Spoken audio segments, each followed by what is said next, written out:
¿Y a qué hora son allá en Israel? Estos son las 4 p.m. 4. ¿En qué ciudad estás? ¿En qué ciudad Eh, vives? yo vivo en Ra'anana, que es una ciudad al norte de Tel Aviv, a 20 minutos de Tel Aviv. ¿Y de Jerusalén a qué tanto están Un poco más. retirados Yo estoy a unos 76 kilómetros. de Jerusalén? Sí. No, está cerca, muy cerca. No, sí. Aquí todo es cerca. Oye, ¿y qué comen? ¿Qué comen? ¿Cuál es su dieta allá en Israel? Bueno, Israel tiene la capacidad o virtualidad de que hay muchos veganos aquí. La sociedad israelí es en su mayoría la dieta mediterránea tiene de por sí muchas verduras. Así que tanto hay muchos vegetarianos y muchos veganos. Y ya en sí, también la gente que no es ni vegetariana ni vegana come muchas verduras, además de carne, pero hay una gran cantidad relativamente a la población de veganía. Yo particularmente soy vegano, hace más de 5 años. Antes era vegetariano desde los 19. Pero la comida mediterránea tiene muchas ensaladas y tiene muchas tortillas, no las tortillas mexicanas, las tortillas españolas, quizás por así decir, ¿no?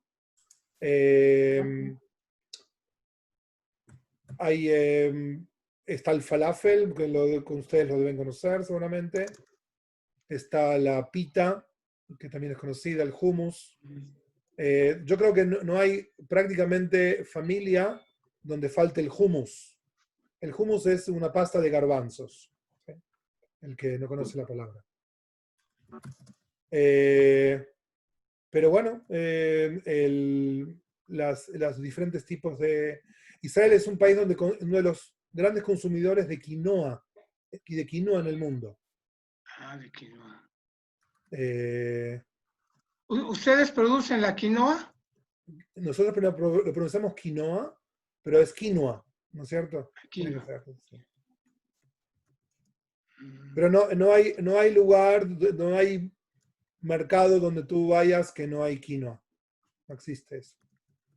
Amaranto, quinoa, todo eso es muy común aquí. Entonces, muy pocos israelíes comen carne.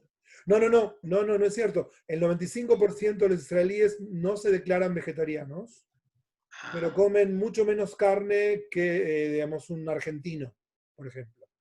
Un argentino puede comer 3 veces por día carne. ¿Okay? En cambio, un israelí puede comer 2 veces por semana carne y el resto verduras. ¿Tú no comes carne? Yo hace 5 años que soy vegano y desde los 19 que no como carne. O sea, tampoco como ni huevo, ni miel, ni nada animal. Absolutamente nada. Oye, pues cuando vengas a México, ¿cómo lo vamos a hacer para invitarte a unos taquitos al pastor? Justamente de las quizá 15 veces que estuve en México, siempre me arreglé bien y creo que cada vez me arreglé mejor que la vez anterior. Sí. Cada vez descubrí mayor cantidad de cocinas veganas, por lo menos en las ciudades donde yo estaba, que eran la Ciudad de México, Guadalajara y en Te hacen un pozole, Mérida. nomás sácale la carne al puerco y ya es vegano. Porque Víctor ya te estaba preparando tortas ahogadas veganas allí en Guadalajara. Comí una torta ahogada una de las últimas veces que estuve en México, hace 2 años, con el equipo, me acuerdo, muy rico. Está bien. Bueno, a ver, voy a mirar cómo sale también la imagen. Un momento. Sí, pues ya estamos varios, ¿no, Vic? Ya está Grecia, es mi alumna, Mau, un gran amigo, la hermana Guadalupe Nava. ¿De dónde nos visita, hermana Nava? Hola, es muy buena. soy invitado de Víctor. Vic, muy bien. Sí, Lupe, muy bien. bueno, aunque mi nombre es mujer, soy varón. Guadalupe. Yo también tengo un buen Gracias. amigo que se llama José Guadalupe, le decimos Pepe Lupe. Ojalá que por ahí se conecte. También la hermana Gracias. Herrera de Zapopan, creo que ella es la amiga de mi hija. A empezar, mis queridos hermanos, amigos, alumnos, compañeros, conocidos, les damos la bienvenida a este sábado de conocimiento. Le damos la bienvenida a nuestro conferencista desde Israel, mi amigo Yossi Musali. Le agradecemos su tiempo, que haya aceptado y esta oportunidad, que será este sábado y el siguiente. Les comentábamos que lo hicimos en sábado por la diferencia de horario. Son allá son 8 o 9 horas de diferencia. Él está en Shabbat y se acomodaba mejor un sábado en la mañana, y les agradezco a mis alumnos de instituto que hayan permitido que tengamos estas sesiones. Y pues vamos a iniciar con una oración. Vamos a pedir a Sergio Pagasa, mi amigo Sergio Pagasa, que nos pueda ofrecer la primera oración, por favor.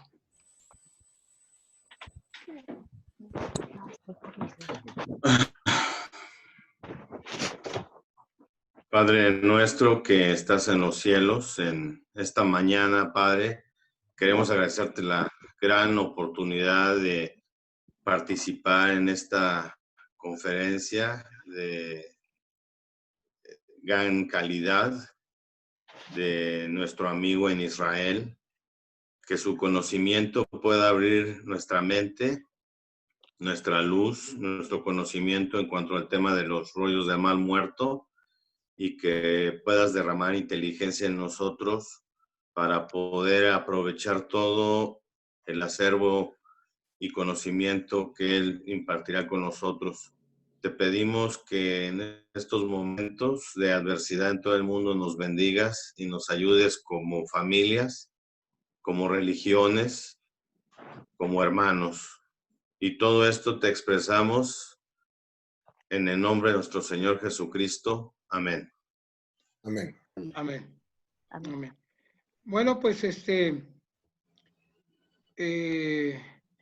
quisiera presentar a Yossi. Yossi nació en Buenos Aires, Argentina.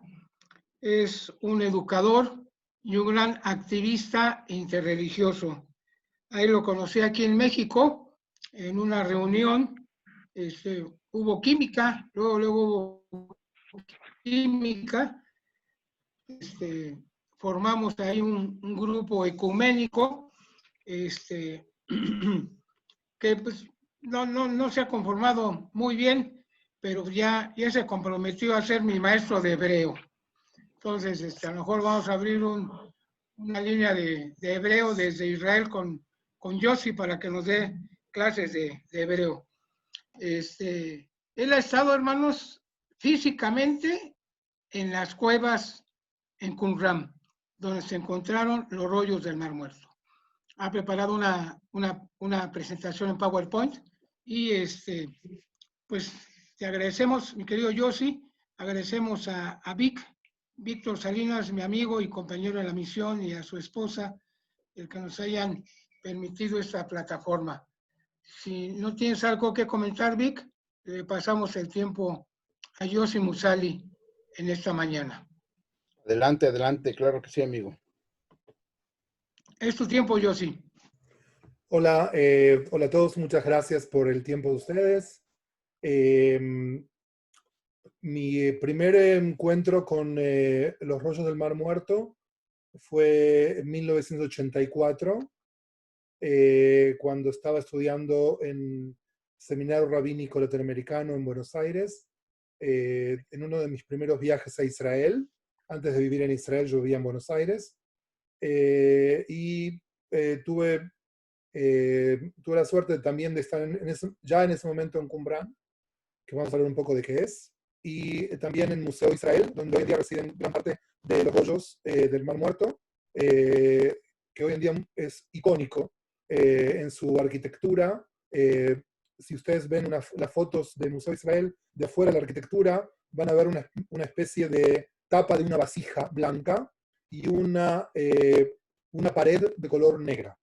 Vamos a referirnos exactamente por qué el museo tiene esa arquitectura, que tiene mucho que ver con los rollos del Mar Muerto. El museo es de 1969, unos años después que Israel recuperó los rollos que estaban anteriormente en el Museo Rockefeller, que estaba del lado jordáneo antes de 1967. El motivo por el cual llamé a esta charla Desde el Abismo del Olvido tiene que ver un poco también con lo que le pasó a los judíos durante miles de años y a los estudiantes de Biblia, no judíos también, durante miles de años, para descifrar exactamente la gran pregunta de qué había antes de los textos que llegaron a nosotros a través del monoteísmo y que se relacionan con el Antiguo Testamento, y no solo con el Antiguo Testamento. ¿Qué le precedió a todos esos textos? Y la pregunta se sigue formulando hasta ahora, pero el descubrimiento de los rollos del Mar Muerto abre una cantidad enorme de información que tanto para los científicos como también para las personas de religión que lo miran desde el punto religioso, aclarecen muchísimas cosas que tienen que ver con el Antiguo Testamento y con los libros posteriores al Antiguo Testamento que se escriben tanto en el judaísmo como en el resto de las religiones que se crean en la misma época. Y en eso me refiero no solamente al cristianismo, sino que también a otras versiones del judaísmo, como por ejemplo el caraísmo, que hasta el día de hoy sigue existiendo en Jerusalén. El caraísmo toma solamente cierta cantidad, ciertos textos, y la literatura, lo que se llama literatura rabínica, no es parte del caraísmo. Por eso forman una religión por separado. Vamos a tener dos encuentros que me pareció dividirlos en dos gran partes. La primera parte es la historiografía de la memoria. Como dije antes, había una memoria que estaba perdida en algún lugar y que no sabíamos exactamente el detalle de cómo se configuró. Cómo llegaron los libros, cómo llegó el Antiguo Testamento a ser lo que es. Por supuesto que tenemos desde la época de Filón de Alejandría ciertos cuentos, por así decir, que nos hablan de la canonización de la Biblia, que se sentaron en una isla durante un año entero, cosas que Filón un poco las cuenta, pero sin tener una base histórica, una base científica, porque no es parte del pensamiento científico. Entonces vamos a empezar primero con lo que había antes de este descubrimiento, antes de los rollos del Mar Muerto. Luego vamos a pasar al descubrimiento en sí y las peripecias que tuvo este descubrimiento hasta 1956, que es donde se estabiliza la imagen de lo que se encuentra. Vamos a hablar del descubrimiento de la memoria perdida, de qué es lo que incluye este descubrimiento. O sea, tenemos una cantidad de objetos en los cuales vamos a tener que ponerle un cierto orden. Y luego vamos a hablar de el análisis de los textos y las teorías que los historiadores sacan de eso a través de la historia. Eso va a ser la primera parte que nos va a acompañar el día de hoy. Y el sábado que viene vamos a empezar con la segunda parte. Es el nacimiento de una nueva realidad. ¿Y a qué me refiero una nueva realidad? Me refiero a nuevas teologías, nuevas religiones que se crean a través de esos textos. Me refiero a los descubrimientos de los últimos tiempos, vamos a hablar del presente, porque todo lo que vamos a hablar hoy es hasta 1967. Y lo que hoy en día con la tecnología nos depara el futuro. En eso vamos a hacer no solamente un PowerPoint, sino que también voy a entrar en herramientas y mostrarles en herramientas qué es lo que se hace hoy en día. Y un poco también vamos a cruzar investigación con investigación. Y por supuesto, les voy a dar un poco de bibliografía en castellano, que en su gran mayoría es traducida, por supuesto. Hasta ahora, si hay alguna pregunta, se puede hacer ahora, y si no, pasamos al próximo slide. Ok. Bueno, empezamos con la historiografía de la memoria. Lo que vemos acá es yo creo que podríamos dejar las preguntas al final, ¿no? ¿Cómo ves? Sí, al final ahí vamos a hacer las preguntas, porque creo que se van a generar muchas, ¿ok? Hablamos primero de lo que había antes. Pero antes de que vamos a hablar de lo que había antes, les voy a contar un poco de lo que Yossi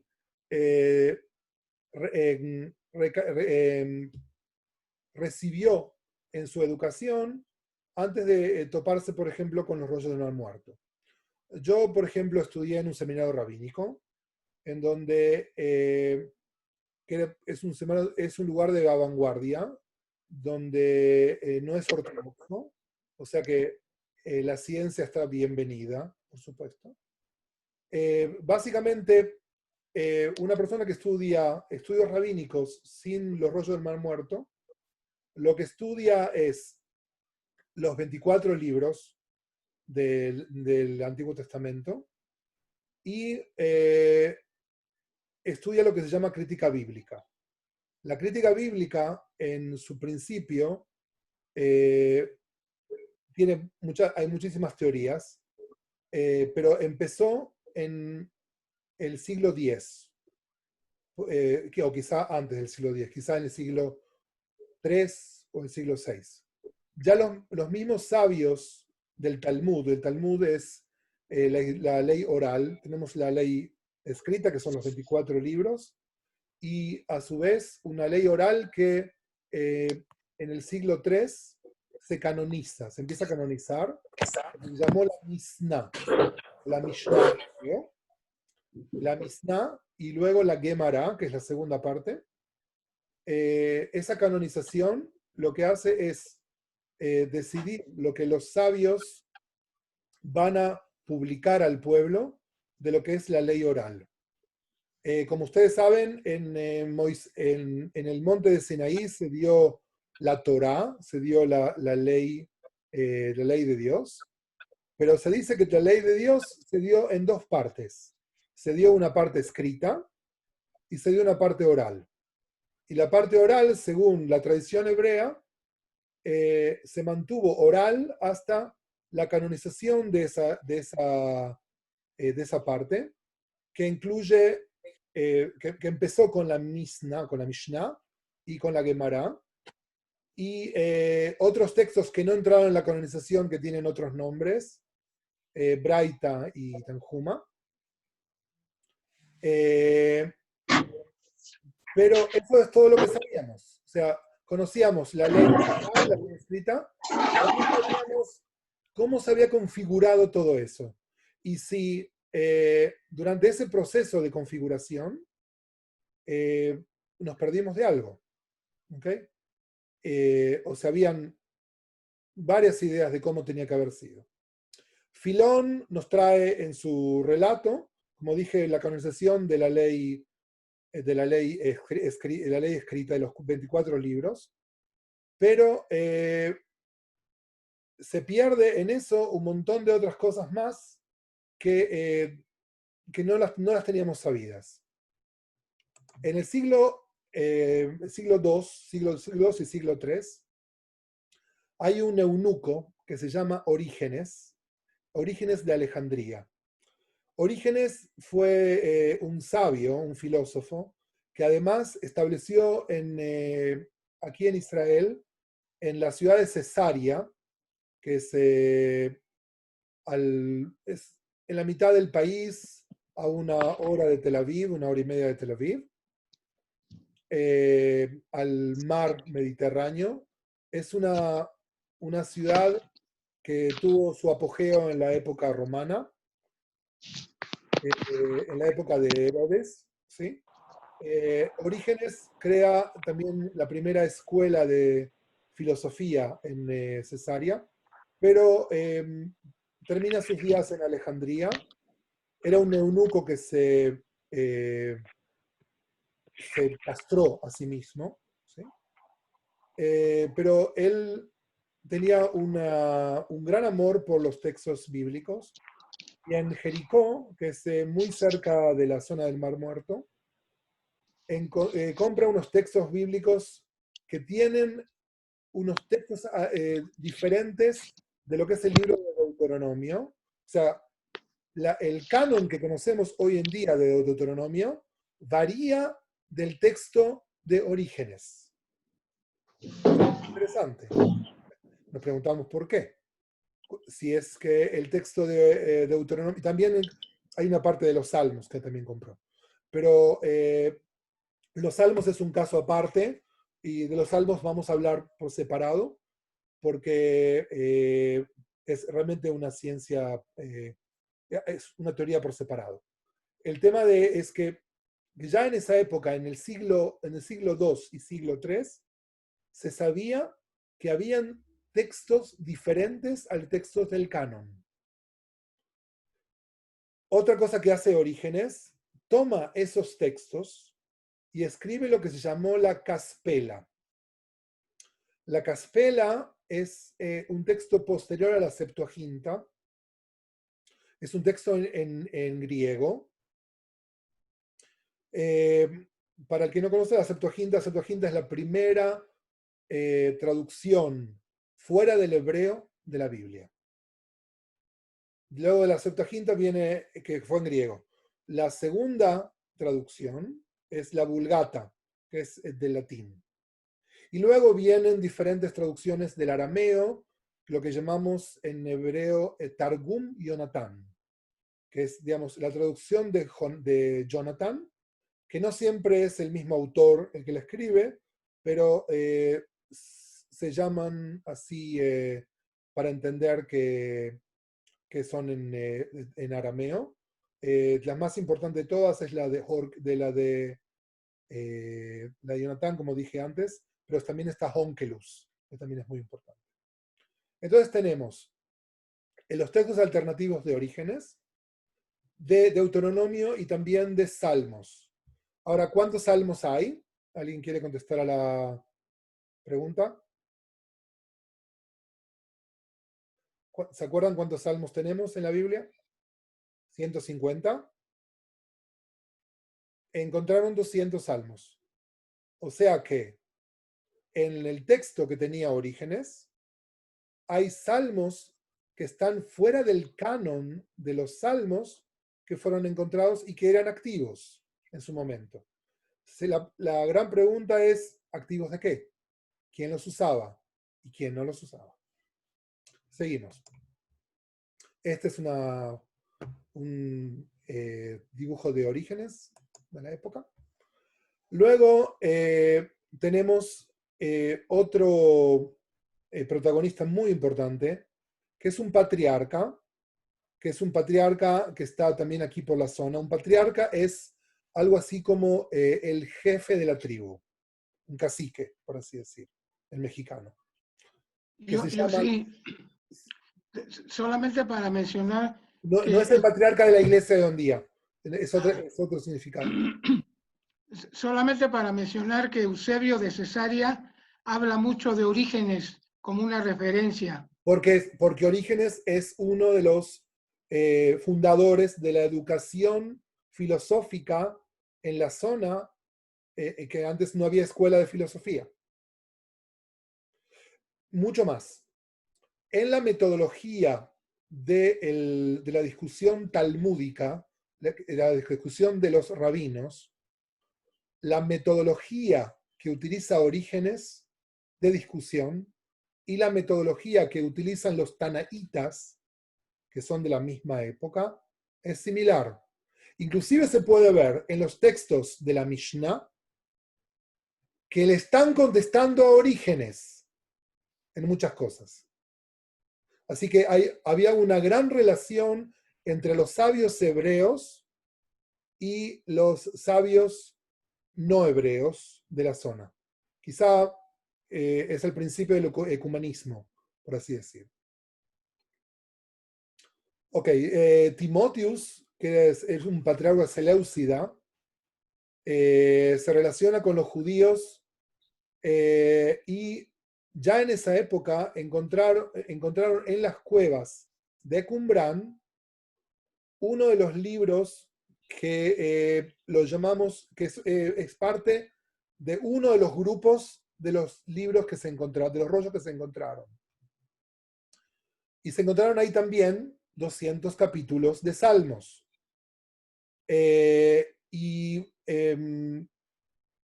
1947, cuando se descubren los rollos, se encuentran vasijas, y habían vasijas que tenían 3, 4, 5 rollos, y se encontraron vasijas vacías. Se cree que las vasijas vacías que se encontraron tenían el contenido que Timotheus había recibido. Y eso explica por qué habían vasijas vacías dentro de las cuevas. Hay otra teoría que dice, bueno, que hubo una ola de beduinos que entraron en las cuevas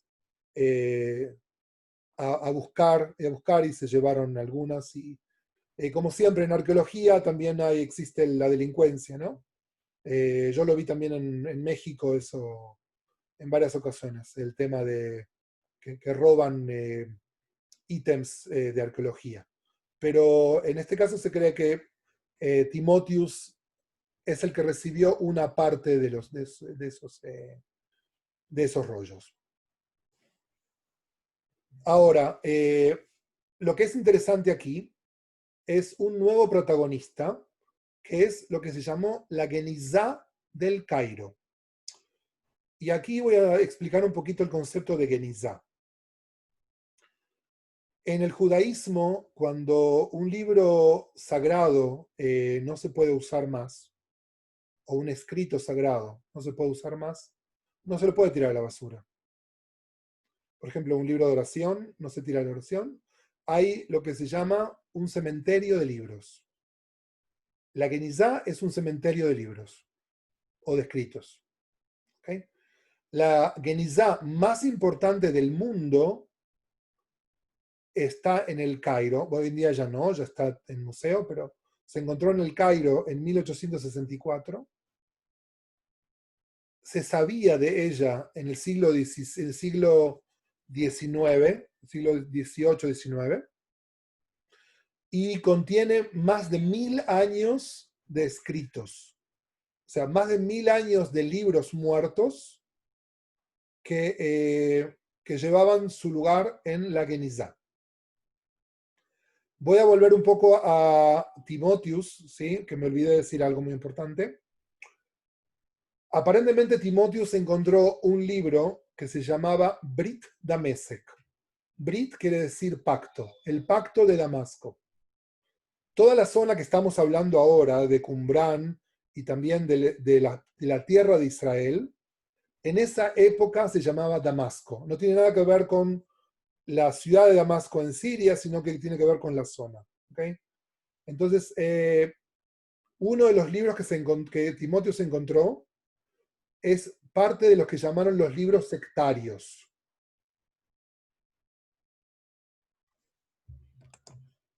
Ok. Y aquí está, aquí hay una parte de lo que es Brit Damesek, el pacto de Damasco. Luego, muy importante es la filosofía caraíta y la percepción de los caraítas de lo que ellos llaman las sectas de las cavernas.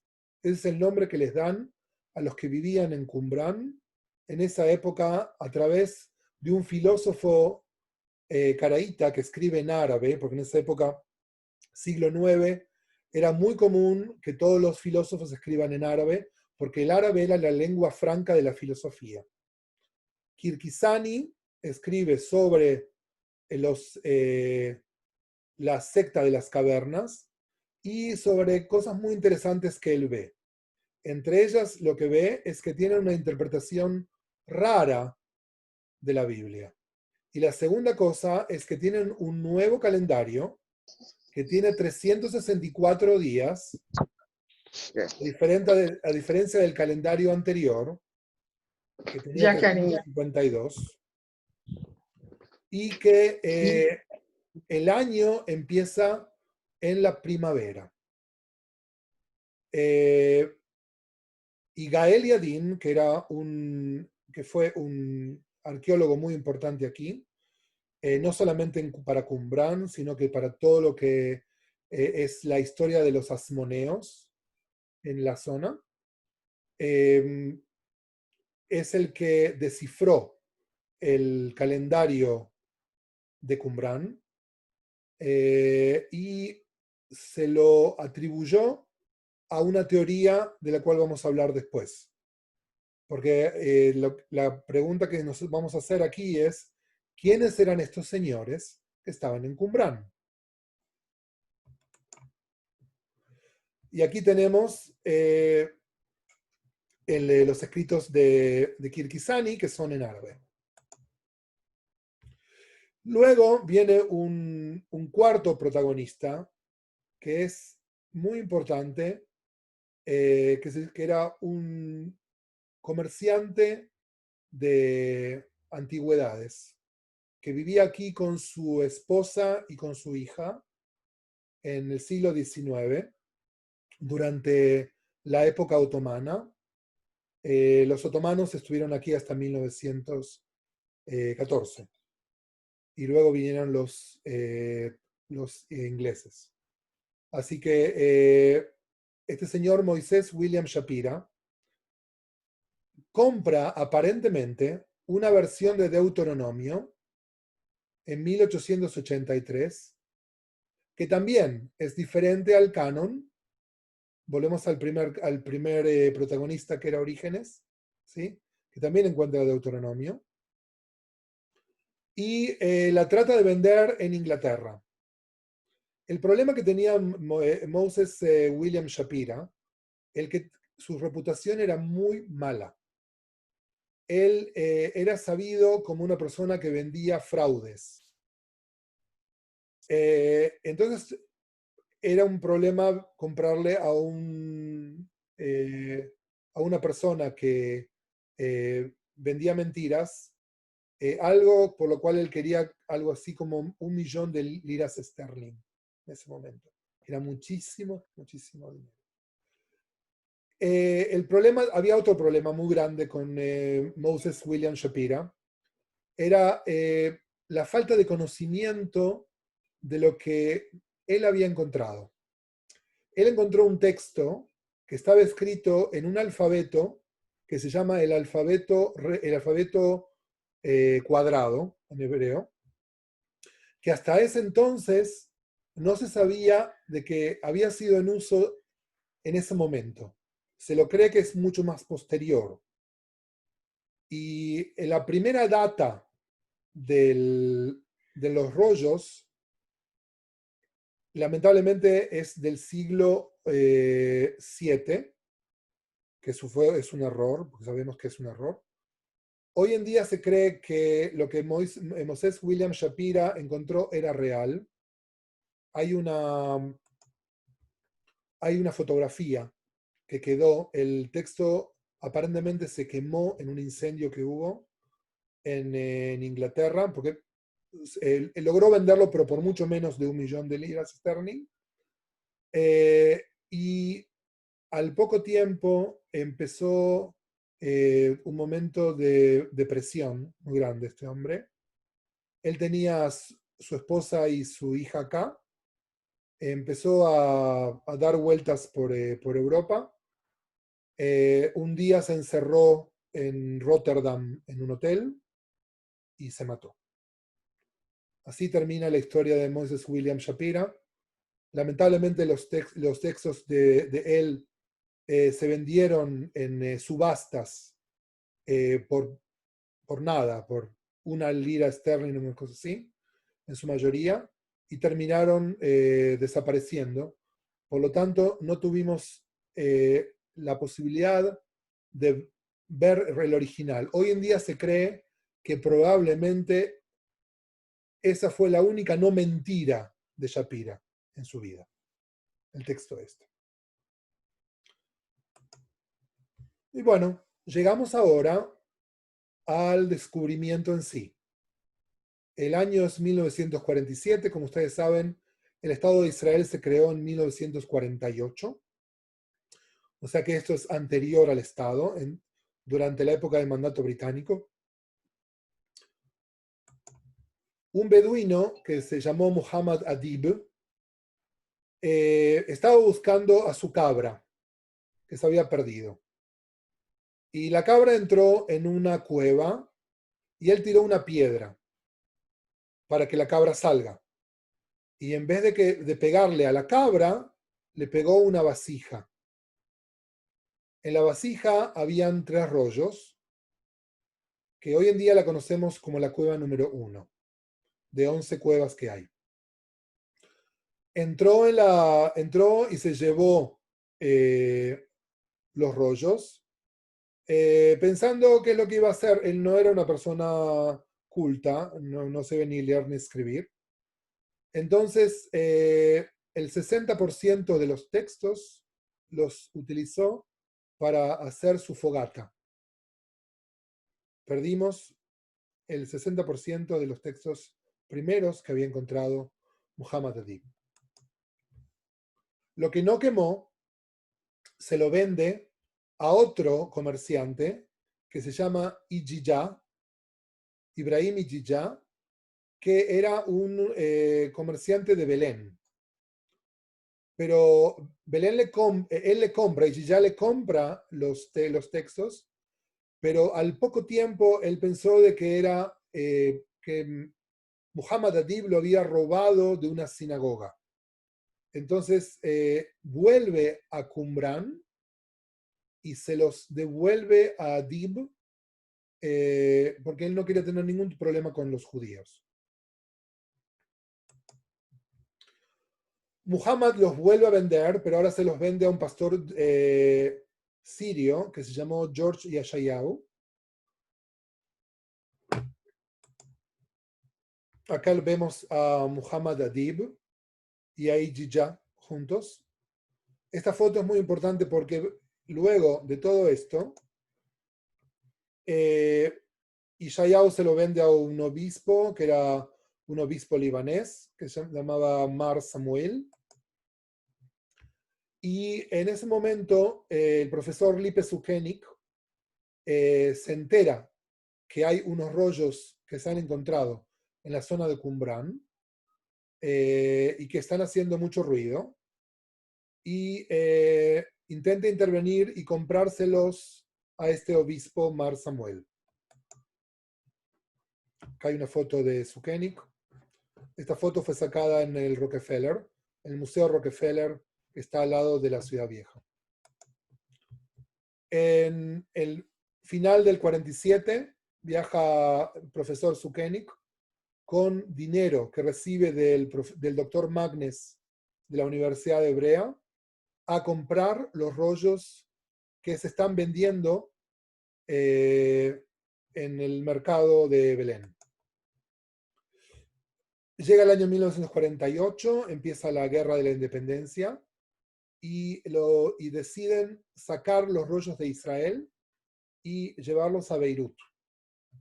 a otra, otro establecimiento arqueológico donde quizá iba a estar más seguro. Lo que ocurre después es que los beduinos y los arqueólogos empiezan hay una ola de excavaciones para tratar de descubrir más y más rollos, y así es que descubren 11 cuevas en total, donde se sacan más de 1000 trozos de rollos. Entre 1867 y entre 1848 y el 67,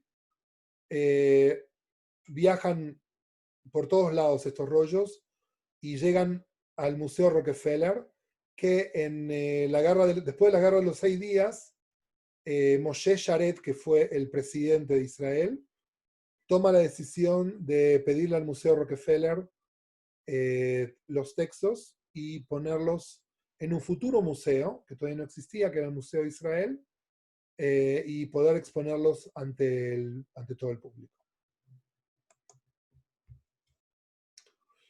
Bueno, dijimos que encontramos aquí un montón de cosas, ¿sí?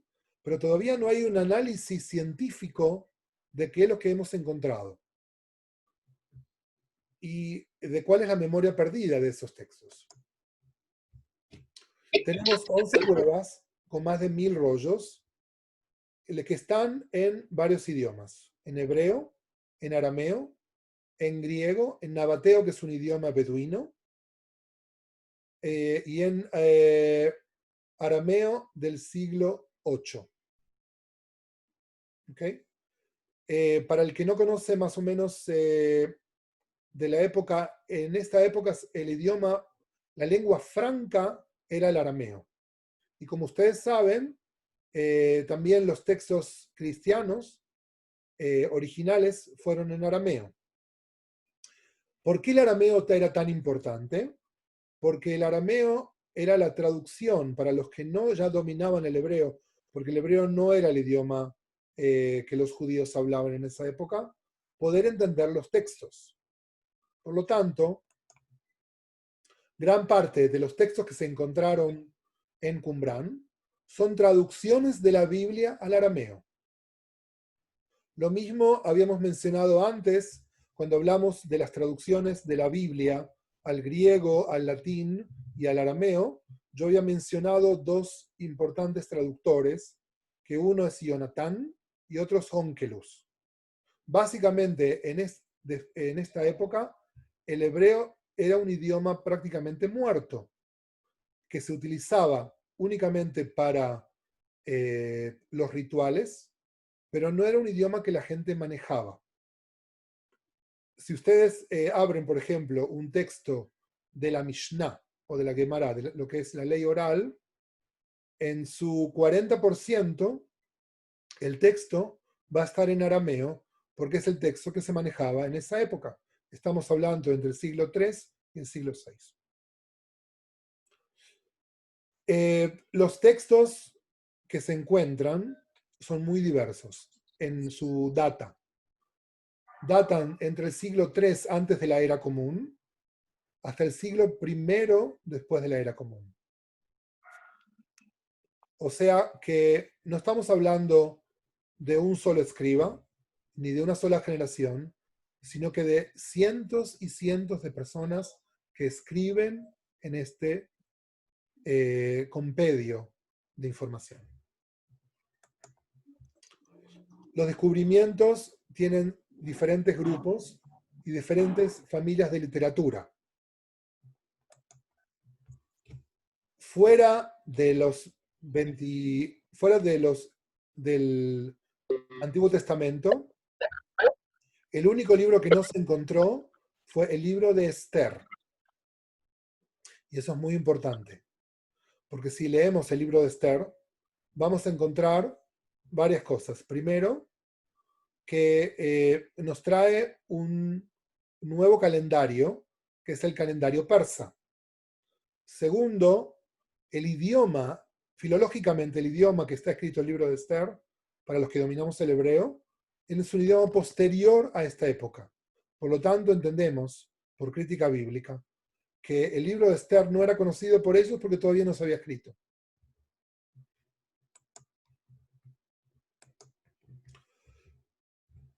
Como habíamos dicho antes, encontramos aquí una biblioteca y no un compendio de un grupo específico. La pregunta es, que no la hemos respondido hasta ahora, pero la hemos preguntado varias veces, es ¿cómo se llamaban estas personas? ¿Quiénes eran? ¿Cuál era su identidad real?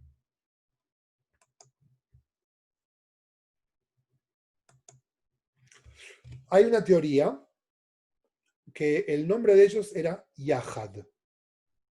Yahad en hebreo quiere decir juntos.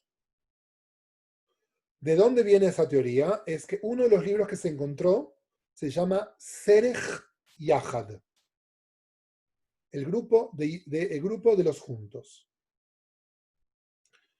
Hay otra teoría que es relativamente nueva, que habla de un nombre que tiene que ver algo así como con un teléfono roto. Ustedes utilizan esa palabra, ¿no? En México. Sí, ¿El teléfono roto? así es. Ok. ¿Qué es lo que ocurrió? Según esa teoría, un romano llega a Flavio Josefo y un soldado romano que había estado aquí vuelve a Roma, llega a Flavio Josefo. Flavio Josefo era un historiador judío que luego se convierte, pero era un historiador judío de la época de Jesús. Y le pregunta al soldado, estuviste en la zona del Mar Muerto, ¿y qué viste? Entonces le cuenta, y le pregunta, ¿y cómo se llamaban? Y entonces él dijo, Esá. Y de ahí, Flavio Josefo, por teléfono roto, dice que estos señores se llamaban esenios. De ahí llega el nombre esenio a la historia de la humanidad.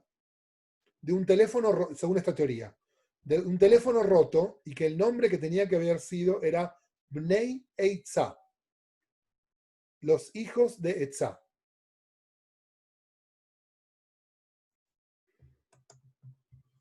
Otra teoría habla de un grupo que se llamaba el Grupo Damasco. ¿Por qué?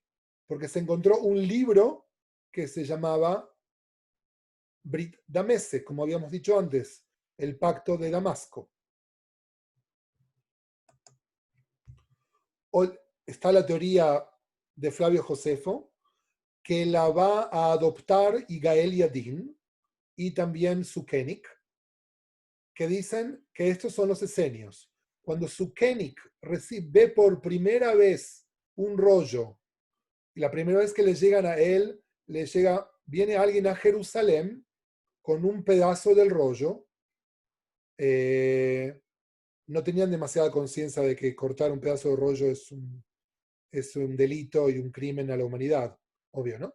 Entonces le traen un pedazo del rollo y cuando Sukenik ve eso, dice, esto me recuerda a los esenios. Y de ahí es la teoría de que en el Mar Muerto, el grupo de Qumran son los esenios. Y hay otra teoría que dice que, y eso lo vamos a ver un poco más tarde, que los que tenemos aquí son los saduceos. Ahora voy a poner un poquito de orden en los nombres. En la época del Segundo Templo, habían dos grandes grupos conocidos y un supuesto grupo más que no sabemos su nombre. Algunos lo llaman esenios, otros lo llaman grupo de Damasco, otros lo llaman Bnei Eitzá y otros lo llaman Yahad. Pero hay dos grandes grupos que son los que conforman la población de Jerusalén. Y por supuesto también de otras ciudades, que también vamos a hablar qué es lo que pasa fuera de Jerusalén, pero no es para esta parte de la explicación. Uno son los fariseos. y otros son los saduceos. Y ponemos signo de pregunta, un tercer grupo que no le vamos a poner nombre. ¿Ok? Los saduceos son un 10% de la población y son los sacerdotes del templo. Los fariseos componen la mayoría de la población y componen también a los sabios que luego van a ganar una guerra histórica y componer lo que se llama el judaísmo moderno rabínico. Hasta esa época había un judaísmo que era el judaísmo bíblico, que tenía otro calendario y tenía el sacerdocio en el templo. Cuando ocurre en el año 70, después de la era común, la destrucción del segundo templo de Jerusalén, los saduceos quedan afuera de actividad, porque no tienen, aparentemente, porque la verdad es que no, pero no tienen nada que hacer al no existir el templo. Entonces, los que toman el mando del contenido van a ser los sabios. Ahora, la gran pregunta que nos hacemos es si esto es un proceso lineal o no, o si estamos hablando de quizá una espiral u otra forma geométrica que nos podemos imaginar. La verdad es la siguiente. No había un solo templo. El templo de Jerusalén, como lo conocemos, era sí el templo quizá más grande, pero luego arqueológicamente encontramos por lo menos 2 templos más. Uno se encontró en 1963 en el sur del país, en un lugar que se llama Tel Arad, donde había un templo alternativo donde se hacían sacrificios y que quedaba a varios días de caminar de Jerusalén. El segundo templo se encontró hace muy pocos años, hace 3, 4 años, en un lugar que queda cerca de Jerusalén, que se llama Tel Moza, donde también se hacían sacrificios. Por lo tanto, nosotros creemos que a pesar de la destrucción del segundo templo, se siguieron haciendo después de esos sacrificios, tanto en Tel Arad como en Tel Moza. O sea, los saduceos salieron de Jerusalén y se expandieron por un montón de lugares, hasta que luego, mucho más tarde, van a dejar de hacer sacrificios y van a crear sus propios poblados en el norte del país. Eso sabemos también por arqueología. Pero no fue de inmediato que así como llegó la destrucción del segundo templo, los saduceos se escaparon y se fueron a construir poblados en el norte. Hubo un tiempo intermedio en los cuales se siguieron haciendo sacrificios. ¿Hasta cuándo ocurrió eso? Esa es una pregunta que la responde un historiador también de la Universidad Hebrea que se llama Stromze. Stromze dice que el final de los sacrificios viene con la escritura. ¿A qué me refiero? Había escritura, por supuesto, antes. Viene con el libro. Cuando una persona, para poder mantener una religión, no tiene que llevar una cabra a un templo, sino todo lo que puede tener es un pedazo de pergamino en el cual tiene una oración y puede rezar esa oración, no necesita más hacer un sacrificio. Así que el proceso de los saduceos y la desaparición de los saduceos fue algo muy paulatino.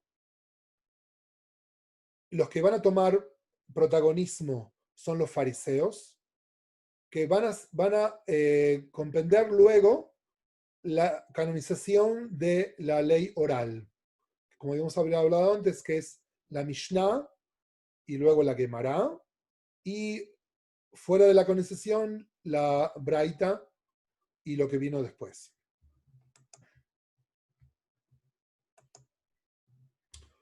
Temáticas dentro de la memoria. Por un lado, se encontraron muchas copias de la Biblia. Cuando hablamos de la Biblia, hablamos siempre del Antiguo Testamento. ¿Okay? Pero vamos a, ojo, se encontraron otras cosas que luego vamos a mencionar que no están en esta lista. En esas copias se encuentran, con pequeñas variaciones, copias enteras de libros que son libros bíblicos y que están dentro del canon de los 24, en realidad 23, que conforman el Antiguo Testamento. Hay una gran cantidad de Deuteronomio y de Isaías y de Ezequiel y una gran cantidad de salmos y también salmos que no están en la canonización. Pero también, en su gran mayoría, se encuentran textos que no son bíblicos. Aquí es muy importante mencionar que todos los textos que se encuentran en Qumran son textos sagrados. Y no lo digo en forma dogmática, sino que simplemente no se encontraron textos que sean, por ejemplo, un contrato de locación. ¿Ok? Siempre van a ser textos que tienen un contenido espiritual. Inclusive las cartas sectarias que se encuentran ahí son cartas que hablan de contenidos meramente de ética y no una carta de una persona saludando a otra o cosas así. Ok. La primera temática no bíblica que se encuentra son textos místicos. ¿A qué llamamos textos místicos? La mística en el judaísmo no empieza en la época del Qumran, se data de la época de la destrucción del primer templo, cuando se destruye el primer templo de Jerusalén en el año 586 antes de la era común. Los judíos, los hebreos más que todo, para poder suplir el gran problema de un vacío espiritual tan grande, de no tener un templo en donde poder hacer sus sacrificios, tienen que crear un mundo imaginario que es un mundo paralelo al mundo en el cual ellos viven, que les pueda dar, por así decir, un consuelo. Entonces, es ahí que se inventan ciertos conceptos, entre ellos el concepto de la Shejina. La Shejina en hebreo quiere decir, es básicamente la luz de Dios, pero que parte de todos los pedazos rotos del templo que se destruyó. Desde el 586 antes de la era común hasta el siglo I, se escribieron más de 10.000 textos místicos que desarrollan esa mística en el judaísmo, muy conocida por el nombre de Kabbalah, ¿sí? Pero en esa época todavía no está conformada la Kabbalah, se termina de conformar recién 1300 años después, con la edición del Zohar, que es el libro principal de la mística judía. Pero los textos místicos que se encuentran aquí son textos pre-cabalísticos. Otra cosa que se encuentran son correspondencia entre las diferentes sectas que había en esa época. Es una época donde hay mucho mesianismo, hay una gran necesidad de tener alguien que venga a salvar al pueblo de la corrupción, una corrupción que la hablan los últimos profetas, el último profeta es Daniel, pero que continúa luego en los escritos de las sectas y también en las memorias de los sacerdotes de Jerusalén, de los saduceos, que se escapan de Jerusalén y aparentemente son parte del grupo de Qumran. Luego tenemos algo que se llama la interpretación de la Biblia pretalmúdica, que se llaman Pesher en hebreo. Los libros de Pesher son libros especiales que son la exégesis anterior a la exégesis que hoy conocemos como la canónica, que es en su principal la Mishnah, y luego la exégesis de la época de la Edad Media. Entonces hay aquí interpretaciones anteriores y hay también reescritos de narraciones bíblicas, pero usando palabras más apropiadas de la época en arameo, para que la gente pueda entender mejor. Una especie de semi-traducción del texto original, por así decirlo. Luego tenemos lo que se llaman los textos calendarios. Como habíamos dicho antes, ellos tenían su propio calendario, diferente al calendario de Hanoch ben Yered. Para hacer un poco de orden, en el judaísmo hubieron, en la Biblia en realidad, hay un primer calendario que lo funda Hanoch ben Yered. Hanoch ben Yered, Hanoch hijo de Yered, es el séptimo después de la creación. No por nada. El 7 siempre es un número muy importante en la Biblia. Hay muchas cosas que son 7. Hanoch ben Yered, el hijo de Yered, funda el primer calendario, que era un calendario lunar, a diferencia del calendario rabínico que hoy en día usamos. Después de ese calendario, hubieron varios calendarios que pasamos durante la historia, y también los romanos trataron de imponer a los saduceos en el templo su propio calendario. Eso, por supuesto, que provocó muchísimos incidentes, se pueden imaginar. Los protagonistas de Qumran traen también su propio calendario. Luego tenemos textos legislativos de lo que se llama halajá. Halajá viene de la palabra en hebreo lalejet, que quiere decir caminar. Por eso decimos que es básicamente la ley. Por eso decimos que la ley camina con el hombre. La ley tiene que ser adaptada y dar respuestas a la gente según sus necesidades. Por eso la llamamos la ley caminativa, por así decirlo. Ya hay textos anteriores a la canonización de esta ley. La canonización final es casi 2000 años después, pero ya en esa época había textos pre-alágicos, por así decirlo. Y hay algo muy nuevo aquí, pero muy nuevo, que lo traje primero a colación cuando mencioné a Stromze, el que habla del final de los sacrificios, que son textos litúrgicos. Hasta esa época, el culto era un culto totalmente mudo. Los sacrificios no tienen ningún tipo de oración. Son en total silencio. Los que escriben aquí hacen dos cosas. Primero, empezar a escribir textos que son textos de oración.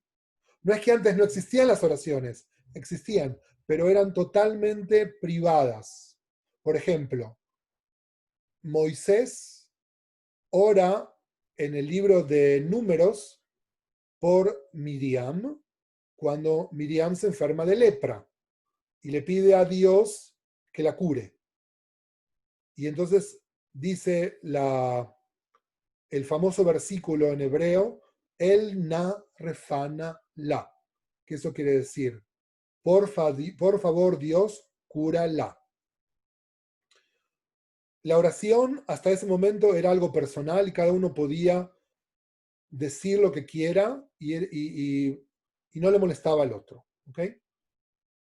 Entonces vienen esta gente y traen algo que es totalmente nuevo, que es, por un lado, escribir oraciones y por otro lado, ponerles un tiempo en el cual se van a decir las oraciones. Esto, por supuesto, nos recuerda al judaísmo de hoy en día. En el judaísmo rezamos 3 veces por día.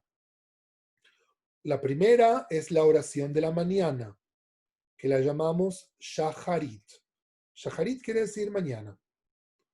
La segunda es una oración que nos recuerda al templo, que se llama Minja. Minja quiere decir ofrenda. Y la tercera es la oración vespertina, que se llama Arvit.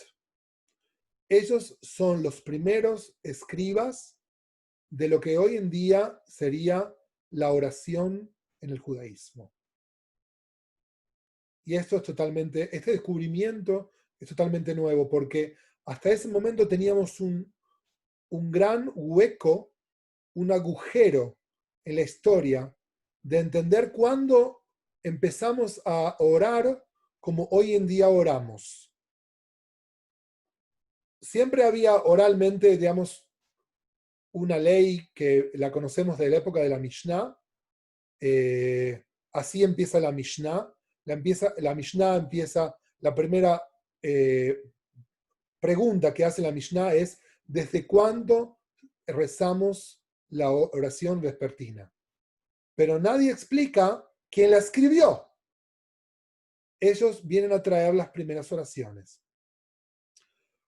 También sabemos que en paralelo a Qumran ya existían sinagogas y que el proceso fue un proceso paralelo. O sea, así como habíamos hablado que no había un solo templo, que además del templo de Jerusalén está el templo de Tel Motza y el templo de Tel Arad, al mismo tiempo se empiezan a conformar sinagogas donde van a estar grupos con ideas para un lado y para el otro. Para un lado, en este caso, por ejemplo, en la época de Jesús, rezan judíos a favor de Jesús y judíos que no siguen a Jesús.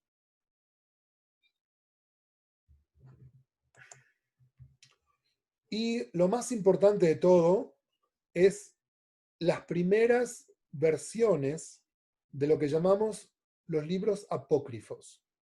Y aquí estoy seguro que aquí hay mucha gente que los conoce o conoce gran parte de ellos. Por ejemplo, el libro de Tobías. Por ejemplo, el libro de Jubileos. No es que no eran conocidos antes. Eran conocidos, pero no en su versión original. Por ejemplo, el libro de Tobías no se conocía la versión en arameo, que es la versión original. Del libro de Jubileos tampoco se conocía la versión en hebreo. Se conocía una versión que era una traducción de una traducción que primero se conoció en griego y luego se conoció en Etiopía en otra traducción también que había. Pero hasta ese momento no se conoció las versiones originales de esos libros.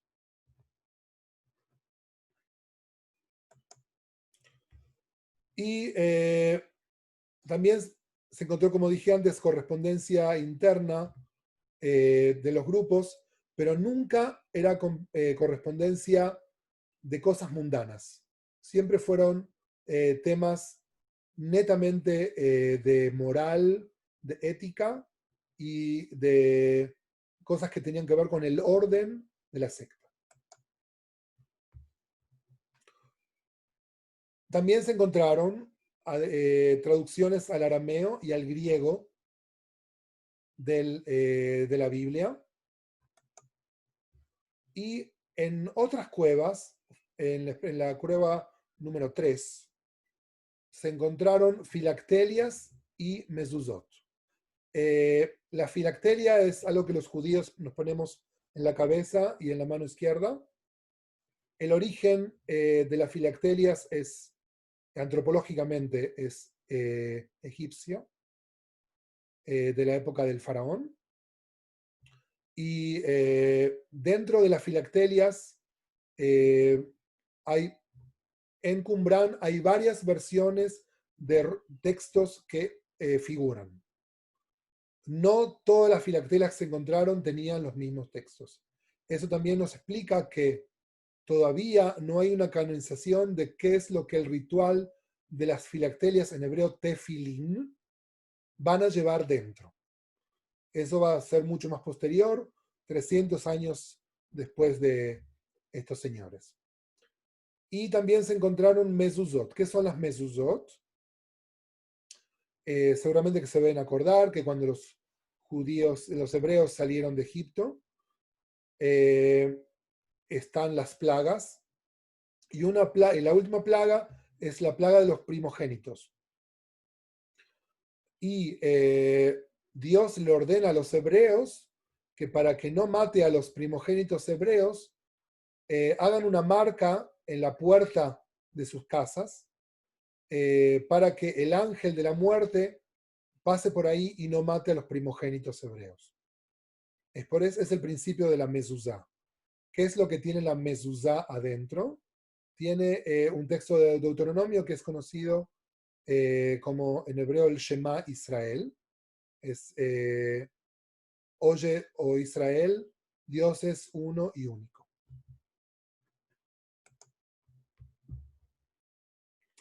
Bueno, llegamos a una gran pregunta que es, ok, se encontraron un montón de cosas, se encontraron miles de textos y fracciones y diferentes versiones del mismo texto. No sabemos exactamente quiénes son estos señores. Hasta el día de hoy no hay una respuesta concisa de si son saduceos, si son esenios, si son Bnei Eitzá, si son el grupo de Damasco. Lo que sí sabemos es concisamente a qué se dedicaban.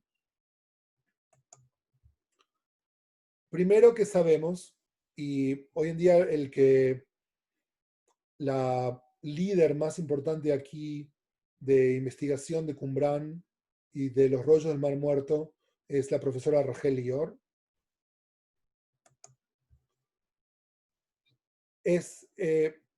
Había una gran concentración en los textos sobre la estructura física y espiritual del templo.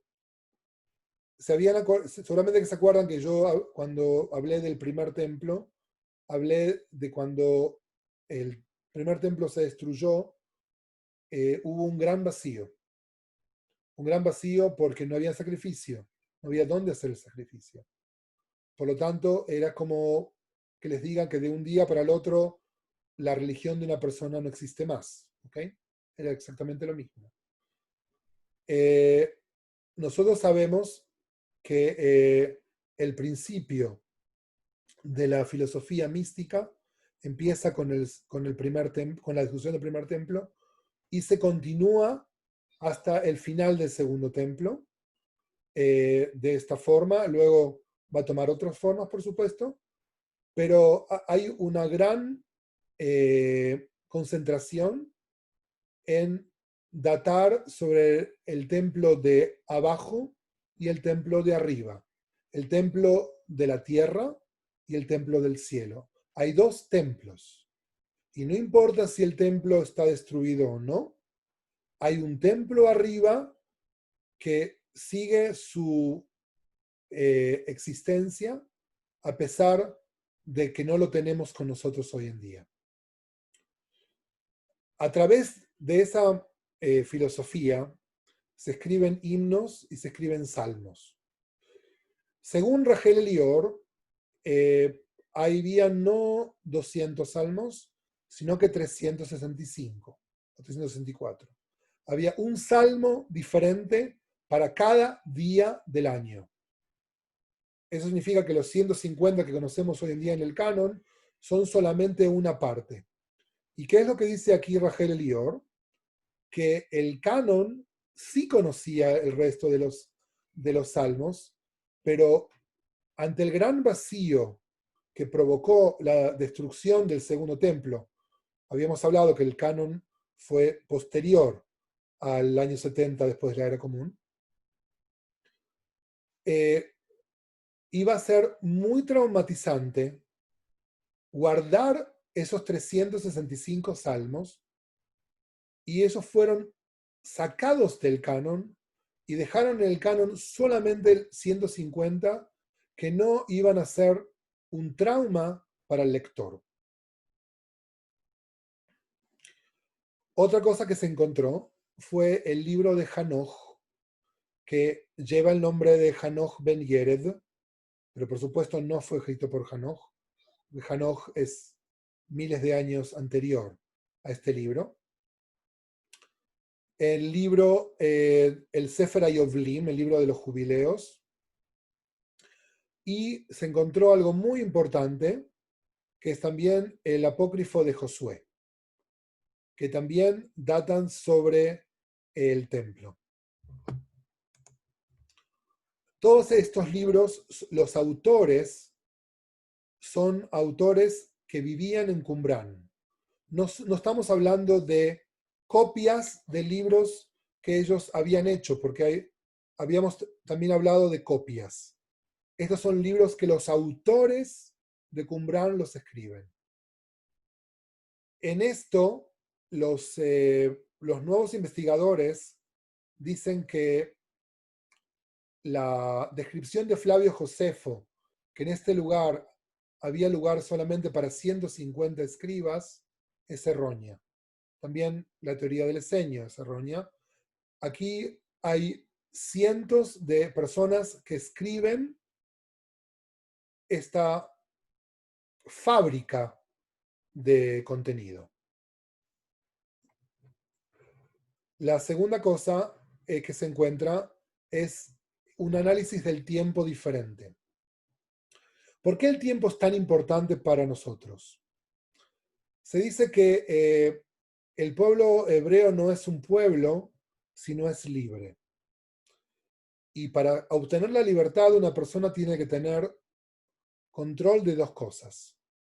La primera, tiene que saber leer y escribir. Y la segunda, tener un calendario.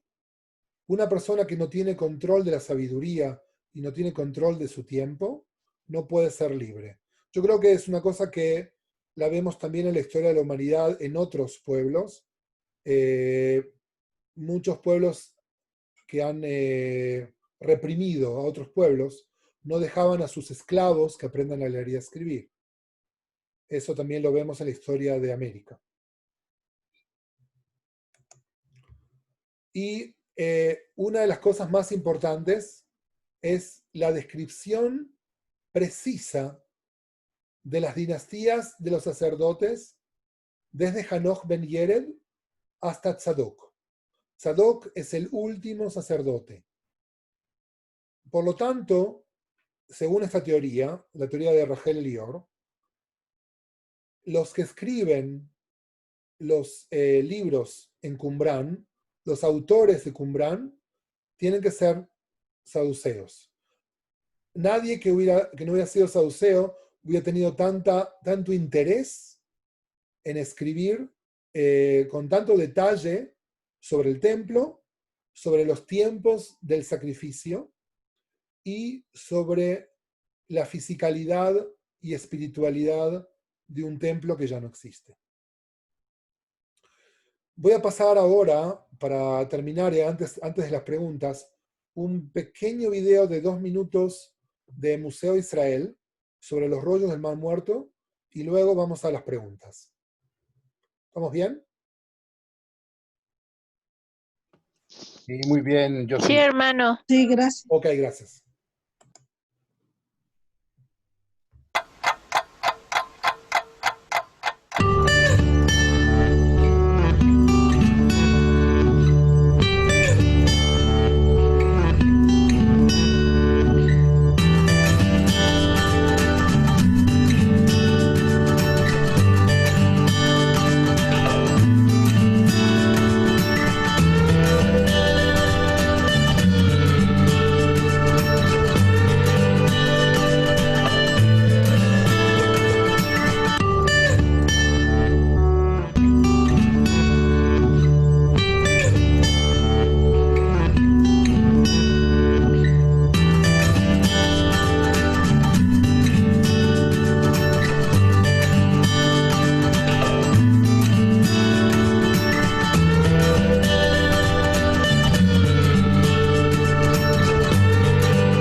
Ok. Bueno, varias cosas. Primero pudieron ver en el pequeño clip de Museo Israel, pudieron ver la tapa de la vasija en blanco y pudieron ver una pared en negro. Dentro de los libros que se encontraron, y que es un descubrimiento icónico en la arqueología de Israel, es un libro que se llama el libro de los hijos de la luz y de la oscuridad. Es uno de los libros apocalípticos, porque estamos hablando de una época muy apocalíptica. Además de la secta de Qumran, que hasta el día de hoy no podemos ponerle un nombre preciso a la secta, y digo secta porque, digamos, a nivel histórico es una secta, eran únicamente hombres, ninguno tenía propiedad privada, todos lo tenían que compartir, eran ascetas, tenían una vida bajo un control sectario. ¿Okay?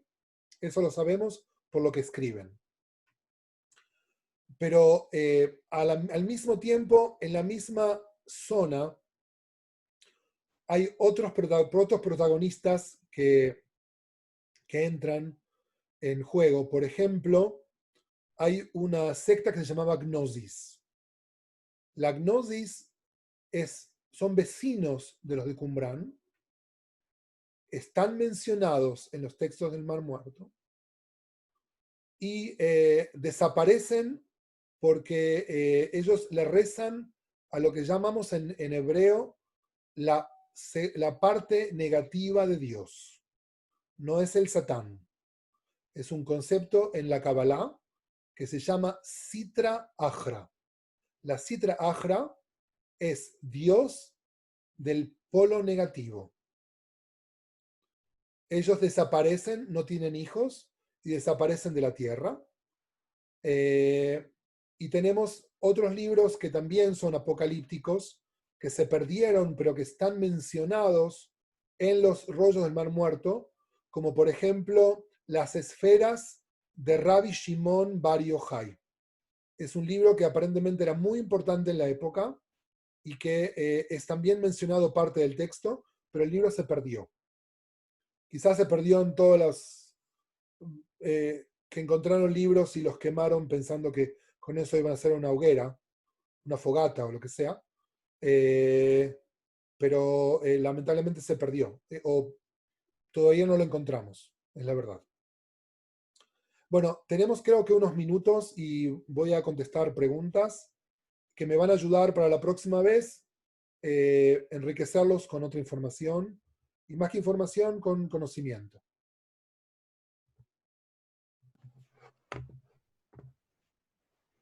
Aquellos que quieran hacer preguntas podrían levantar la mano. Lo que ven atrás de mí, es una foto que yo saqué en Qumran en el 2013, en una de mis 3 peripecias por Qumran. Muy bien. ¿Ok? Sergio, ¿tienes No está en Google. Está en mi Facebook. Pero no la saqué de Google. Son de mis fotos. Ya dinos la verdad, estás exactamente afuera de una cueva, Josie. Esto que está aquí es la cueva número 1. Hay que entrar con tenis que no resbalen, ¿ok? Adelante, Sergio. Primero, pues expresar mi felicitación porque una exposición con un desarrollo histórico muy claro, con datos que a mí me llamaron mucho la atención, porque nunca había entendido que además de los rollos, hablando de las filactelias y otros instrumentos que se han localizado, la Universidad de Brigham Young, que es la que nos une como iglesia en cuanto al brazo intelectual, tiene un centro de estudios ahí en Jerusalén y realizaba un trabajo de campo, yo creo que colaborando ahí con las investigaciones en la zona de Qumrá y fotografía aérea y bueno, hubo una aportación que hicieron en cuanto a que los beduinos o los pastores que empezaron a comercializar con los trozos de piel de los rollos de más muertos, los cortaban porque empezaban a comercializar y gracias al ADN pudieron empezar a juntar los cuadros recortados. Me llama la atención todo esto porque a los mormones algo que nos lleva hacia Qumrá, pues esa parte mística, misteriosa de esta secta. Se habla de que desarrollan una serie de rituales, de bautismos, de vida mística. Y como es sabido, nosotros los mormones, pues la parte más emblemática, más importante y final de nuestra creencia son los templos. Y ahí se desarrollan también ritos sagrados. Sí. Por un lado, nos inquieta este vínculo. A veces se ha querido forzar la historia y a veces nos queremos preguntar si existe alguna relación entre aquellos rituales o actividades que se desarrollaban en Qumrá y con la actividad moderna que se desarrolla en los templos. No quiero ser Sí. indiscreto y decir que nosotros en los templos modernos, los ritos que llevamos a cabo tienen una plena relación con ello. Y con eso termino mi pregunta. Hay un doctor que se llama Hugh Nibley, que ya falleció, era doctor en lengua y historia, hablaba 12 lenguas antiguas. Él hizo un trabajo sobre el significado del templo y encontró en estudios que realizó en el Cairo que los egipcios desarrollaban los mismos rituales que nosotros desarrollamos en los templos mormones, de los cuales no podemos hablar porque es una parte sagrada para nosotros. Mi pregunta va directo al blanco, ¿no? Sí. ¿Qué tanta relación o vinculación puede existir entre la actividad que desarrollaba esta secta con los actuales rituales o actividades ritualísticas que se pueden llevar a cabo, y no tan solo en el área mormona, sino en otros grupos religiosos? Y agradezco al expositor, muy amable por tu tiempo. Ok, muchas gracias. Bueno, lo primero que sabemos es que ellos están en una época que es lo que se llama el desarrollo del individual. El cristianismo y las religiones modernas se basan en el desarrollo del individual. Hasta ese momento, el sacrificio era hecho por una sola persona y el resto del pueblo lo que hacía era contribuir a ese sacerdote para que la haga. Ellos traen una nueva teología, que es la teología de la oración, que hasta ahora no estaba impuesta y no estaba establecida y no tenía orden. Ellos vienen a traer un orden, primero la oración y segundo a los rituales de purificación. Dentro de Qumrán hay creo que tres piscinas de oración que se llaman en hebreo mikve, que es donde se hacían las purificaciones diarias, y ese ritual y la purificación, digamos, el ritual de la purificación y la oración vienen a reemplazar los sacrificios. Lo mismo ocurre en el cristianismo, básicamente el precristianismo, el cristianismo antiguo, anterior a la iglesia, viene a tomar una posición filosófica prácticamente similar. Eso por un lado. Por otro lado, hay estudios, yo tengo una colega,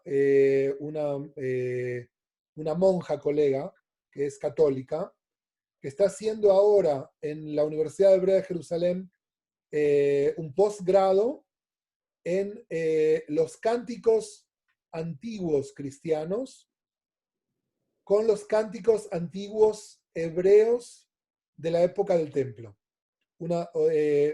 Un trabajo comparativo y encuentra muchas similitudes en el contenido de los textos y en la estructura que ellos tienen en el cántico hoy en día de las iglesias. Por lo tanto, es seguro. Ahora, también nosotros los hebreos tomamos de otras culturas lo mismo anterior. Por ejemplo, como dije antes, los tfilín no es un invento hebreo, es algo que nosotros lo trajimos de otras culturas, en este caso de los egipcios. También tenemos dentro de la cultura hebrea también ciertos restos de la cultura asiria. O sea, no es que de un día para el otro se inventaron las cosas, sino que tuvieron modificaciones. Pero lo más importante de todo es que el desarrollo del individual, de una persona, entender que tiene su propia identidad, es algo que marcó la época, no solamente para el judaísmo, sino que también para los que siguen luego el principio del cristianismo y de otras religiones de la época. Así que, por supuesto, tiene mucho que ver. No por nada la iglesia no hace sacrificios, porque está en una época de cambio, ¿okay? En la misma época de cambio que el judaísmo. El judaísmo se reinventó al mismo tiempo que el cristianismo nació. Muy amable, gracias. Muy amable, gracias. Jorge, por ahí tienes abierto tu micrófono. ¿Quieres hacer alguna pregunta? No, está bien así. Ok. A mí me gustaría preguntarte, Agrícola, adelante. Yo sí, bueno, pues aparte de agradecerte tu gran disposición, los rollos, ¿en qué estaban escritos? Sé que existe el rollo de cobre. Ok, hay uno solo. Sí, ok. Que ese lo tuvieron que cortar en tiras porque no se podía desenrollar. Esa es una pregunta. Dos, ese es el libro de Isaías porque creo que el único libro que se encontró completo de acuerdo al texto del Antiguo Testamento es Isaías con los 60 y tantos capítulos. Esa es mi pregunta. Bueno, ok. No, el libro se llama Brit Nehoshet, que quiere decir pacto de bronce. No es el libro de Isaías, es un libro sectario. Es el único que está escrito en bronce. El resto hay escritos en papiro y ¿cómo se dice? Y rollo, digamos, que es de animal, ¿sí? de cabra. Hay tres materiales. Pero el de cobre es uno solo. Ahora, últimamente, en el 2017, un cirujano israelí ayudó a desmontar con cirugía pedazos de rollos que estaban pegados. Y ahora hay una nueva investigación que son también de cuero, ¿sí? Esos pedazos. La nueva investigación de los últimos 3, 4 años son sobre esos textos. Son textos que estaban en muy mala situación y que no había forma técnica de sacarlos hasta que la cirugía, hasta que la medicina propuso una solución para eso. Gracias. Yo quiero hacer una pregunta.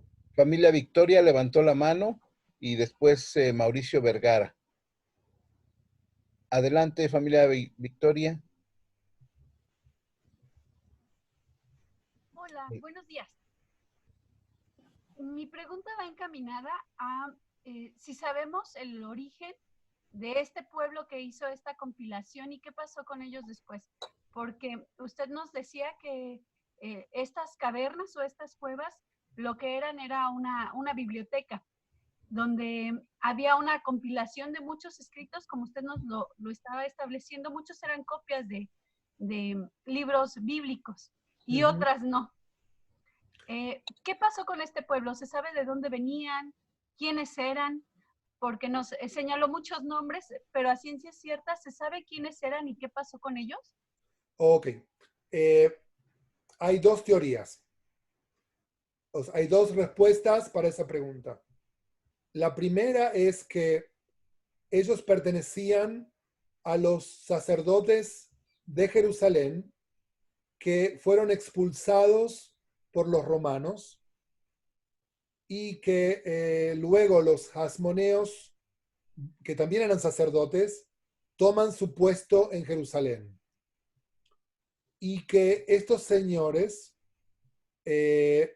después, cuando se pierde lo que se llama la lista sacerdotal, emigran al norte del país y crean una serie, hay excavaciones sobre los saduceos, que son los saduceos, en el norte, que podemos tener una charla solamente sobre el tema de esas excavaciones, donde se encontraron restos de las familias sacerdotales del segundo templo. Esa es una teoría. La otra teoría dice que en esa época todos se movían de un lugar al otro. Y eso también explica en cierta forma la imposibilidad de poner a Jesús encasillarlo en un grupo de la época. Si tomamos, por ejemplo, el protagonismo de Jesús en la época, que es contemporáneo a ellos, o por ejemplo de Juan el Bautista, vamos a ver que está mencionado, la próxima vez vamos a hablar de Juan el Bautista, ¿sí? Y vamos a hablar de los textos que son similares al Nuevo Testamento en Qumran. Todavía no llegamos a eso. Lo que quiero decir es que todos se movían de un lugar al otro, que podemos encontrar el mismo protagonista en un grupo en Qumran y 2 años después en la Galilea, el mismo personaje. Y eso es porque son grupos filosóficos. El grupo filosófico desaparece cuando las condiciones climáticas o de naturaleza no le permiten estar más en el lugar. Aparentemente lo que ocurrió es que hubo una gran sequía y ya de por sí la zona del Mar Muerto es una zona de mucho calor. El verano ahí llegó en su momento a 56 grados. En los años hubo un pico, el récord mundial de temperatura se midió en el Mar Muerto, en la zona del Mar Muerto, de más de 50 grados. Así que te puedes imaginar que sin agua, sin tecnología, tenían, pero muy poca, tenían reservorios de agua y todo, pero evidentemente algo no les permitió seguir viviendo en el lugar y tuvieron que moverse. Pero otra vez, no es un grupo no es un grupo, no es un club cerrado. Es un club en el cual alguien puede entrar y también puede salir.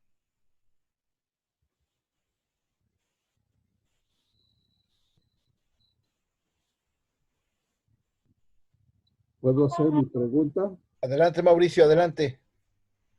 Por favor. Profesor, a lo mejor mi pregunta no es tan inteligente, pero ¿habrá alguna forma o alguna autoridad del Estado israelí o de otros países en que den una instrucción a los pastores, que son los que andan en las montañas, en las praderas, en los lugares pastoreando sus animales, en que si ellos llegaran a encontrar otros rollos, no los vayan a destruir, sino que den aviso a las autoridades?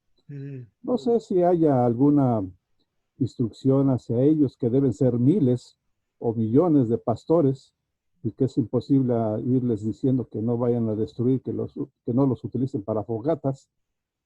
No sé si hay algo sobre de esto. Y tengo una segunda pregunta.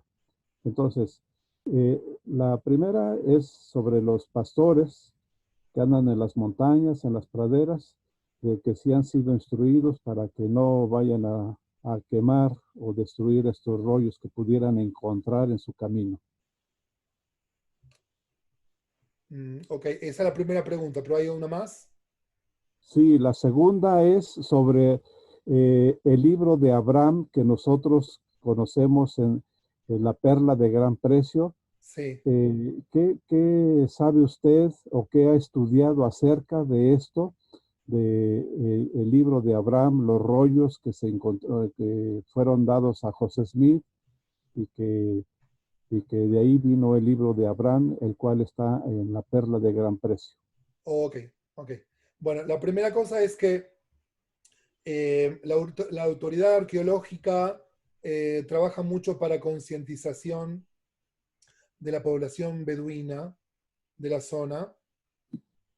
Y eso por un lado. Por otro lado, justamente les voy a compartir algo que me pasó hoy.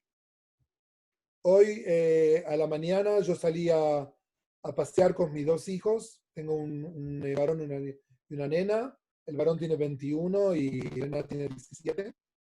Con cámaras para tomar fotografías de naturaleza.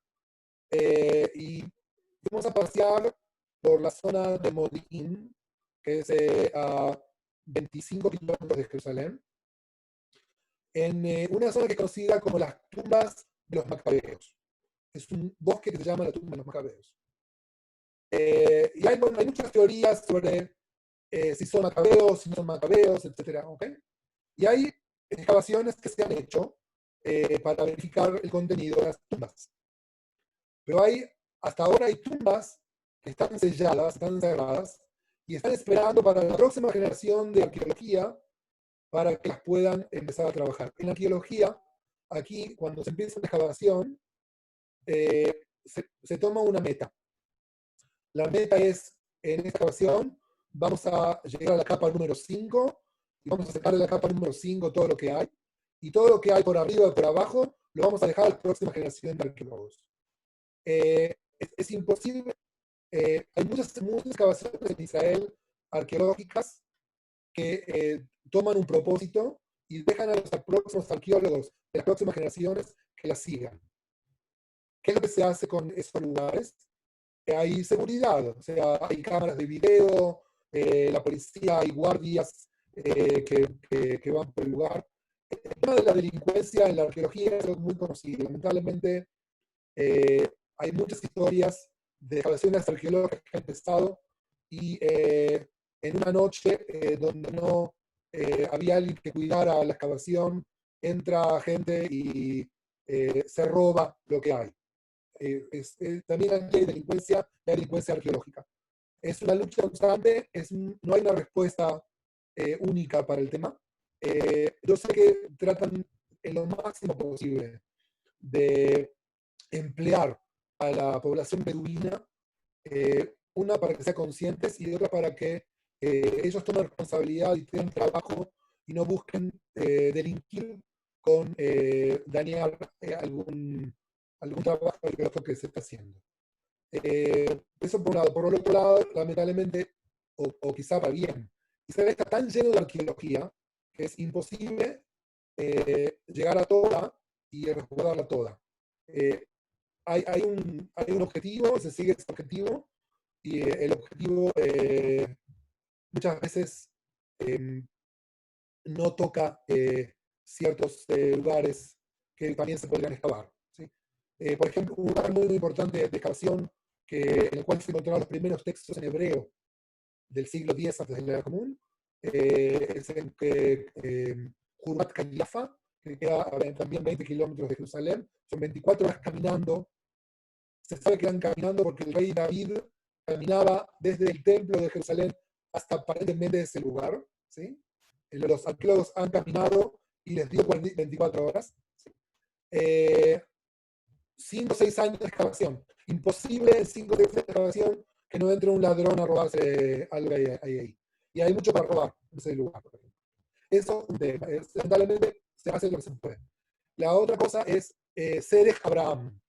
Serech Abraham es uno de los libros apócrifos que se encontró en el rollo del Mar Muerto, y prometo hablar de Serech Abraham la próxima vez.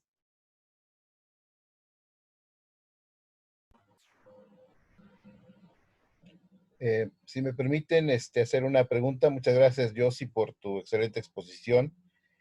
Te quisiera preguntar, entiendo que tú eres un judío practicante de la religión judía, ¿sí? Quisiera preguntar, ¿qué significado tiene para ti o para un judío como tú, desde el punto de vista histórico y desde el punto de vista espiritual, los rollos del Mar Muerto? ¿Podrías compartirnos tus pensamientos al respecto, por favor? Sí, por supuesto. A nivel histórico, yo creo que todo ser humano tiene que tratar de contribuir a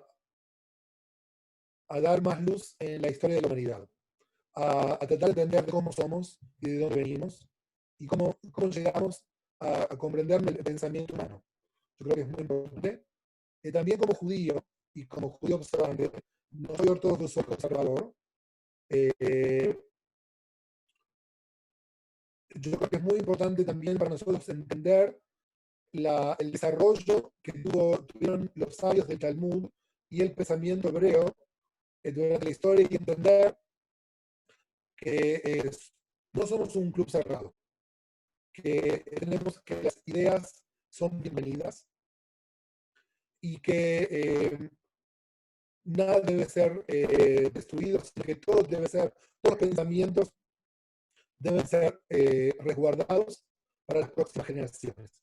Estos señores, durante más de 300 años, tuvieron una biblioteca de pensamiento, que en muchas ocasiones no era el pensamiento de ellos, era el pensamiento de generaciones anteriores. Y sin embargo, no los destruyeron, los guardaron, y esto se conecta mucho con un concepto del judaísmo que se llama Klal Israel. Klal Israel es la generalidad de Israel, que quiere decir en castellano que nadie tiene la verdad, que todos venimos con nuestra propia verdad a contribuir a este mundo. Y eso es lo que el judaísmo viene a traer, no un club cerrado en los cuales hay una idea, sino que hay un pluralismo. Muchas gracias. Gracias, Yossi. De nada. ¿Alguien más tendrá alguna pregunta? Agricol, tú dinos si ya damos... Mi hermano. Muy bien. Hermana Gladys, adelante. Bueno, mi esposo. Buenos días. No sé si una pregunta para contestar ahorita o una pregunta para un tema a desarrollar. Yo sí existen estudios verdaderos, digamos, sobre las posibles relaciones familiares que tuvo Jesucristo, entre ellas María Magdalena, o sobre su niñez, que no se sabe mucho. Ok. Del lado judío, hay un gran, no del lado judío, del lado académico israelí, ¿ok? No es algo religioso, sino que es un académico. Hay un profesor que se llama Avigdor Sha'anan, que escribió un libro que se llama Ese hombre, Aish Au en hebreo, ese hombre. En el Talmud, Jesús aparece con varios nombres, y uno es ese hombre. Cuando en el Talmud dicen ese hombre, se están refiriendo a Jesús. Tiene otros nombres, Mamzerpen, Pandera, etc., pero no importa. Avigdor Sha'anan tiene un libro que creo que está nada más que en hebreo. Voy a consultarlo con Avigdor si se fue traducido al inglés, en las cuales es un compendio de toda la literatura judaica que habla de Jesús. Y de lo que desde Flavio Josefo hasta el Maimónides, todo lo que se ha escrito sobre Jesús. Sin importar si el autor es un autor pro Jesús o no, qué es lo que se ha escrito, especialmente en la Edad Media. Así se llama el libro. Creo que es un buen autor. Pero lo más importante de todo es que la única fuente fidedigna que tenemos de Jesús, los judíos, la tiene Flavio Josefo. Luego son todas leyendas. ¿Ok? Entonces, si buscas en los escritos de Flavio Josefo, que es el único contemporáneo a Jesús, ahí se puede encontrar lo que un judío diría de Jesús. Sí, muchas gracias.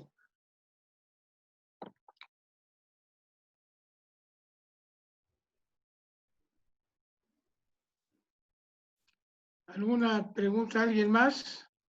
Hermanos, antes de terminar. Adrián, ¿quieres preguntar? Yo sí tengo una pregunta. Perdón. Alguien muy importante. Perdón. Respondo a la última pregunta. Sí. El investigador más importante del mundo de Jesús ya falleció, pero tiene mucho escrito al respecto. Es el profesor David Flusser, con S. F-L-U-S-E-R, Universidad Hebrea. Yo creo que Sha'anan seguramente que sí, en su mayoría cita a Flusser, pero puedes encontrar sobre los escritos de Flusser en castellano seguro. Ok. Vic, ¿quieres retomar? No sé, creo que Yo Abraham tenía una pregunta. Líder. Antes que nada, gracias al maestro Yoshi. Y le quería preguntar, usted hizo un comentario respecto a que Daniel fue el último profeta. ¿A qué se refería En la eso? cronología. Ah, ok.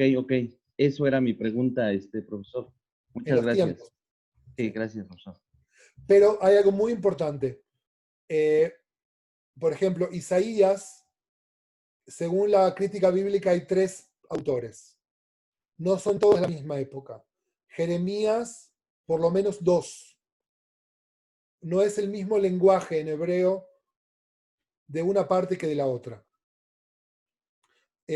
Cuando uno está cerca del idioma del autor, entonces puede encontrar sutilezas en las palabras en las cuales el autor utiliza y se da cuenta que no es la misma persona.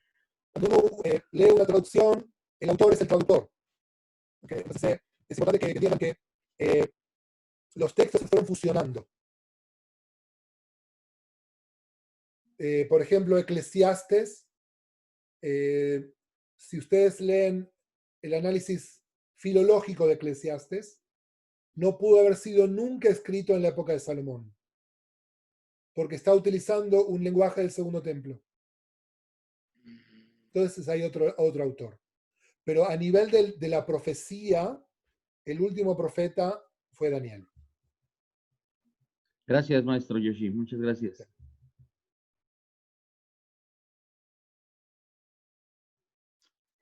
Ok. ¿Alguien más, hermanos? Preguntan, David Klusser, ¿es el autor, Yossi?